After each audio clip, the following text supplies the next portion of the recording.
Hey guys, Matt, IronTrap Garage. We're back working on the Schroll 32 Coupe project. I remember last time Mike and myself, Steve and Jack all worked together to get this body slid onto the sub rails, leveled out, sitting right, and then Mike and I finished it up by bending up some mounts to go from the A and B pillars to our sub rails. The body's pretty secure, but we need to work our way back and get the rest of the kind of areas locked in on the sub rails and the body. So next thing that we didn't get to on the last video was the trunk area. I want to put some kind of braces, vertical braces that go from somewhere around the center or just forward of the center of the trunk down to our sub rails. It'll basically kind of help hold some of the weight of the back half of the car, because the next closest point is the B pillars.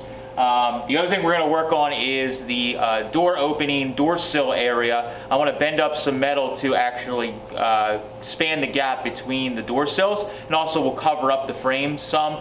Some of the early hot rods you've seen, or a lot of them that you see that are channeled, when you open the door, it's just the frame rails there with a thin piece of the outer rocker still connected, and it's really not that strong. So what I want to do is make up that inner like door sill rocker area first, and then we're going to trim down some patch panels and put in just the outer skin eventually, probably in another video. But I want to get the door sills done today, or in this video. It's going to take more than today, and also these uprights, and then we should have a body that's pretty darn secure and we can start laying out our floors. So let's get started.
All right, so I got these 16 gauge braces that I bent up and worked out pretty good.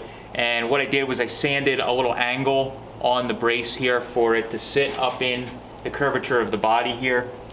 And what we want to do is I'm trying to line it up with where there's a piece of like metal in here that it may have been where a factory upright was originally. I don't know all the brackets and everything on a 32 is probably as good as I should. So, but there is a tab that's hanging down here that's actually riveted to these gutters for the trunk, which are locked into the body and is a pretty strong structural area, I would say. So we're going to work off of that. So my idea is to kind of get it behind that brace that's up in there, that piece that's left, sit that up in there, and then we can sand this so that it fits the sub rail real nice. But it looks like we can get this to sit right on the outside there. Then I can weld around all three sides here. We can weld it to the top there, and then when the body's off, I can probably get my head up in there and finish weld anything that I missed. But by adding these two braces, that will give us the strength so that the trunk won't kind of sag down over time. And then eventually we will be putting floors and stuff in here that will tie into the back, and probably like some kind of firewall in the back there. So I'm going to sand this bottom a little bit, get this fitting a little better, and do the same on the other side, and then we're ready to actually get these welded in.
All right, so I got this piece fit and did a little shrinking in the center just to give it a tiny bit of shape like the frame has right here. It has a little bit of a curve to it. And now I know it fits really, really close. I'm happy with how everything's fitting.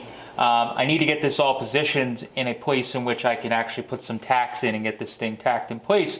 And then of course weld it in place. But it's really hard to get all the different corners fitting, and I'm basically doing a butt weld right here. So what I did a while ago is I have a bunch of these tabs that I just cut out of, might even be 14 gauge or 1/8 inch steel. Basically you can bridge a gap like this and it'll keep a panel pretty much sitting nice and flat and level, and also will allow me to kind of work my way across. So I'll work on this back corner here, getting this to fit really good, or as good as I can. And then I can bridge the gap there, get that locked in, and then I'll kind of adjust a little bit, do it in the center here, and then of course up front, and that will get me pretty much where we need to be. And then at the bottom there, I can use some magnets and stuff, but without doing this, I don't really have a good way to get everything to sit right. So I'm gonna get the drill out, 1/8 inch drill out, drill some holes, and get this thing locked in place.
All right, so started mocking up this lower rocker area, which is actually on a 32. A little different than a Model A if you guys have worked on Model A's and or saw me work on the Model A's.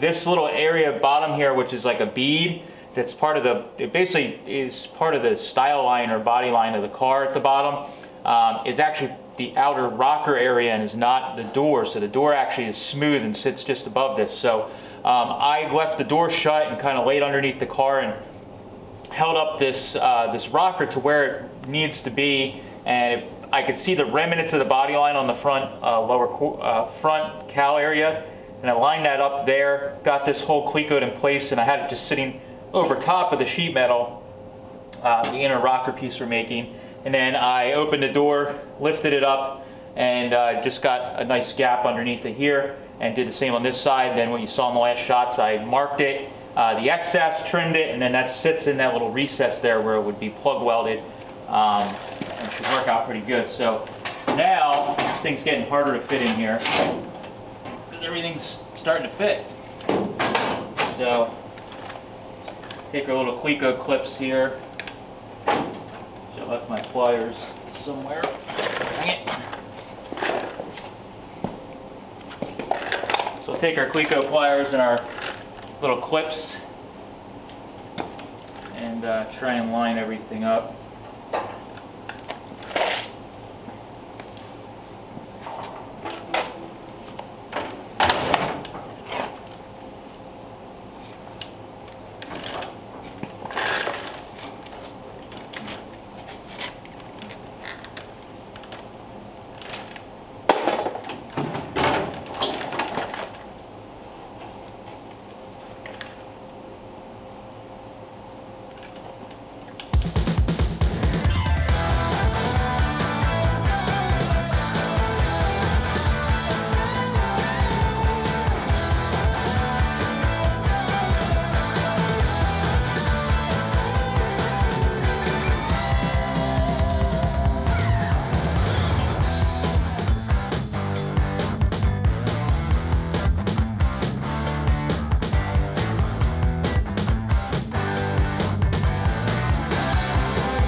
All right, so in the last couple shots you saw I was working on the passenger side and I got everything welded in, or at least stitched in for now. On the passenger side, typical of all these type of projects, the first side takes like 3 to 4 times as long as the other side. I probably had, I don't know, 5, 6, 7 hours, who knows, in figuring this out and getting the driver's side all like fit and welded in.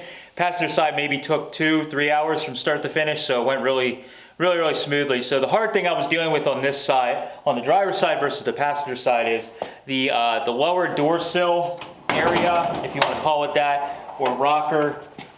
This piece is a reproduction part that I bought right here. That part is basically like the bead. It's a little different than Model A's. The bead matches up with the bead on the cowl and behind the door at the bottom. And I have like very little of the bead here, barely remnants of it. The back side here, there is like nothing. So it was a little hard to line it up, where the passenger side, I had remnants of bead on both sides. I was able to kind of line it up a lot quicker rather than going back and forth. So now with the door open here on the driver's side, on both of these sides, I'll just say for anybody that's going to jump in and comment, and we get people that don't watch the whole video, so they probably will anyways, but I just have this basically tacked or stitched in for now. I'm going to go back and do a lot more welding on this to kind of tie everything in, but the main thing was to get everything nice and solid.